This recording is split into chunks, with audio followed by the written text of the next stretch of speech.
Assalamualaikum warahmatullahi wabarakatuh. Perkenalkan nama saya Mahfud Sadaswa dari TRMA NAP 07. Nah, di sini saya bakalan menjelaskan tentang 3D reconstruction. Sama untuk definisinya sendiri. Nah, definisi rekonstruksi 3D adalah proses pembuatan model 3 dimensi dari objek atau lingkaran berdasarkan informasi yang diperoleh dari gambar 2 dimensi. Nah, teknik ini tuh sering juga digunakan dalam pengolahan citra digital, fotogrametri, dan komputer visi untuk membuat data gambar atau video menjadi model 3D yang dapat dianalisis, modifikasi, atau digunakan dalam aplikasi lebih lanjut seperti simulasi, visualisasi, atau perencanaan. Nah, untuk metodologinya yaitu yang pertama pengambilan gambar. Nah, mengambil beberapa gambar, objek, atau sheet dari berbagai sudut pandang. Kedua, deteksi fitur. Nah, mengidentifikasi titik-titik atau fitur yang dapat dikenali di seluruh gambar yang diambil. Ketiga, ada pencocokan fitur. Mencocokkan fitur yang terdeteksi antara gambar yang berbeda. Yang keempat, estimasi posisi kamera.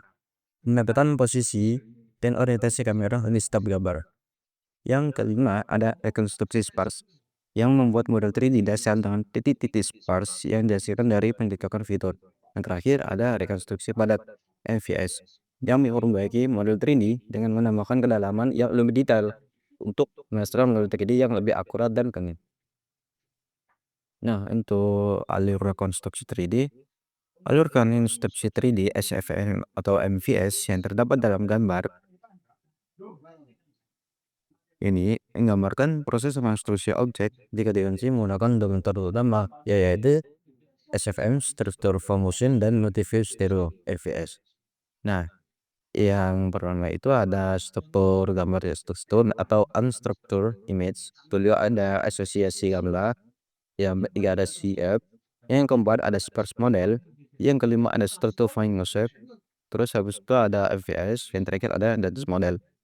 Nah, untuk SPM-nya sendiri itu ada yang pertama ada gambar image, kamera gambar. Itu gambar yang diambil dari berbagai sudut pandang untuk mendapatkan informasi visual objek yang akan direkonstruksi. Yang kedua ada fixture point, titik fitur. Titik-titik yang mudah dikenali pada objek dan digunakan untuk mencocokkan gambar-gambar dari sudut pandang berbeda. Ketiga itu ada object point, titik objek. Titik pada objek yang direkonstruksi dalam ruang 3D berdasarkan titik fitur yang terdeteksi di gambar. Terus ada proyeksi titik fitur PJK dan PJK+1. Proyeksi titik fitur pada gambar yang diambil pada posisi kamera K dan K+1 itu digunakan untuk menentukan posisi titik objek di ruang 3D. Yang terakhir ada rekonstruksi 3D. Proses dibangun model 3D dari objek dengan menghitung posisi titik-titik objek yang melakukan informasi dari gambar dan proyeksi titik fitur. Oke, next. Kita buat ada IPS. IPS itu adalah visual stereo yang digunakan untuk sama original. Ada strukturnya juga, pertama itu ada gambar objek dari berbagai sudut pandang. Beberapa gambar objek diambil dari sudut yang berbeda untuk mendapatkan sisi visual dari berbagai sisi objek. Kedua itu ada proyeksi pada tampilan 3D, proyeksi stereo. Gambar-gambar tersebut itu diproyeksikan ke dalam ruang 3D dengan menambahkan informasi kedalaman dan tempatan model objek yang lebih detail. Terus terakhir ada rekonstruksi 3D yang dirinci. Proyeksi gambar-gambar itu bakalan menghasilkan model 3D yang lebih padat dan rinci pasto dengan informasi kedalaman dari tiap pixel gambar. Nah, itu adaptasi 3D itu rekonstruksi 3D itu digunakan dalam berbagai bidang, misal untuk di bidang arsitektur itu bisa buat model digital bangunan gitu kan untuk perencanaan atau bahkan renovasi. Terus ada tentang sejarah nih, digitalisasi sejarah dan pengajaran untuk sekarang dan rekonstruksi. Terus bisa buat film, video game, itu pembuatan dunia virtual yang realistis kan dapat menggunakan model 3D yang dihasilkan. Terus juga ada pemetaan atau infrastruktur. Mau buat model 3D untuk analisis topografi dan perencanaan kota itu pun juga bisa. Nah, kelebihan dan kekurangannya yaitu kita bahas kelebihannya itu teknik ini itu dapat menghasilkan model 3D yang sangat akurat dan detail. Konstruksi 3D dapat digunakan di berbagai sektor, mulai dari arsitektur sampai hiburan juga. Terus menghemat waktu dibandingkan dengan pengukuran manual atau komputer dalam 3D secara tradisional. Untuk kekurangannya, model 3D itu yang dihasilkan sangat bergantung pada kualitas gambar yang diambil, dengan kedacaman dan pencahayaan yang baik diperlukan. Kedua, proses rekonstruksi 3D itu bisa sangat memerlukan sumber daya komputasi yang besar. Terus yang terakhir, itu ada kesulitan dalam menghasilkan model yang akurat pada objek yang tidak memiliki tekstur atau pada sudut pandang yang terbatas. Nah, maksudnya saya mengambil studi kasus yang saya lihat pakai, yaitu kuil Angkor yang terletak di Kamboja adalah salah satu situs warisan dunia yang paling terkenal kan. Kuil ini tuh mengalami kerusakan karena faktor usia, cuaca, dan faktor manusia seperti wisata massal tuh. Pakar untuk bayangan dan melihara dan merestorasi situs itu kan sangat penting kan.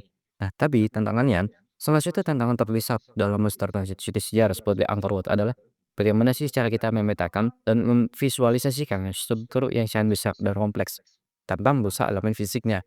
Nah, selain itu juga keberadaan bahan bangunan yang rap, terus pergeseran tanah yang udah kemandung atau erosi itu kan menyebabkan level dalam pemulihan strukturasi lab. Nah, di sini itu diterapkan rekonstruksi tertinggi dengan menggunakan SFN dan NVS. Tim peneliti itu berhasil mengumpulkan data sangat akurat dari seluruh konteks Angkor Wat. Proses itu melibatkan pengambilan gambar dari berbagai sudut pandang menggunakan kamera berkualitas tinggi. Terus deteksi fitur pada gambar-gambar tersebut untuk mencocokkan titik-titik penting dari gambar yang berbeda. Terus estimasi prosedur kamera untuk mengidentifikasi sudut pandang dan perspektif yang tepat. Terus konstruksi susul yang membangun stabilisasi bangunan.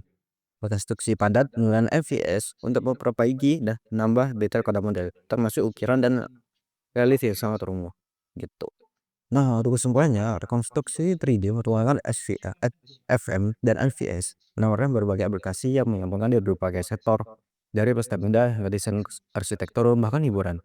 Nah, meskipun terdapat beberapa tantangan dalam hal kualitas, gambar, dan kompleksitas gravitasi, dengan kemajuan teknologi, metode ini itu terus berkembang dan semakin efisien di masa depan.